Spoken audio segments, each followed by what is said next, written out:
Star plus Anupama serial के शनिवार यानी आज के एपिसोड आपके लिए कई ट्विस्ट एंड टर्न्स लेकर आने वाला है।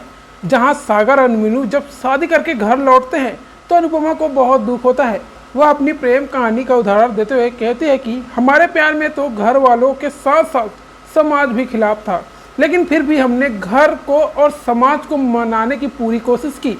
ऐसे भागकर शादी नहीं कर ली। अनुपमा सागर और मीनू को साथ देने से मना कर देती है और उनकी जिम्मेदारी डॉली को सौंप देती है। डॉली को क्योंकि मौका मिल जाए इसीलिए वो सागर को मन भर कर कोसती है और अपनी बेटी मीनू को भी खूब सुनाती है। गुस्से में डॉली अनुपमा को भी यह श्राप दे देती है कि जैसे मुझे बेटी का सुख नहीं मिल पाया वैसे ही आप भी जिंदगी भर बेटी का सुख नहीं पाओगे और हमेशा तड़पोगी। अब ऐसे में देखना यह है कि क्या हमें आगे की कहानी में डॉली के इस श्राप का असर देखने को मिलेगा।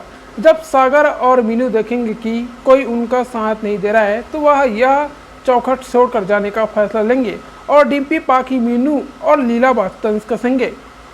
तब अनुज इशारे में अनुपमा को उन्हें रोकने के लिए कहेगा और अनुपमा किचन में जाकर आरती की थाली तैयार करके और उन्हें आश्रम में आकर रहने की इजाज़त दे देती है। वही डॉली का यह देखकर खून खोल उठेगा, लेकिन क्योंकि यह आश्रम अनुपमा चलाती है इसलिए वो कुछ नहीं कर पाएगी। इधर सागर और मीनू की खुशी का ठिकाना नहीं रहेगा क्योंकि सबके खिलाफ जाकर अनुपमा का सागर मीनू को सपोर्ट करने पर उसे उसकी खरी खोटी सुननी पड़ी। इसलिए बाद में अनुपमा यह मूड ठीक करने के लिए अनुज उससे अकेले में कुछ हंसी मजाक भरी बातें करके एंटरटेन करता है। इसके बाद दोनों मिलकर सागर मीनू के लिए शादी के बाद वाली रस्में करने का फैसला करते हैं।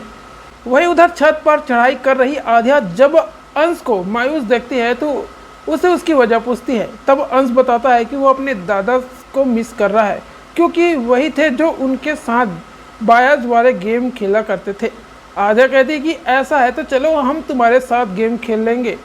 दोनों साथ में कैच खेल रहे होंगे जब गलती से बॉल अंश को लग जाती है और डिम्पी आकर आध्या को जोरदार धक्का मारती है। आध्या और डिम्पी का झगड़ा हो जाता है और जहां डिम्पी आध्या और उसकी मां को उल्टा सीधा बोलती है वही आध्या भी पीछे नहीं रहती और डिम्पी को जमकर लटाड़ती है। अब ऐसे में देखना होगा कि आगे एपिसोड में क्या नया ट्विस्ट आएगा। तो आगे अपडेट के लिए चैनल को सब्सक्राइब कर लीजिएगा।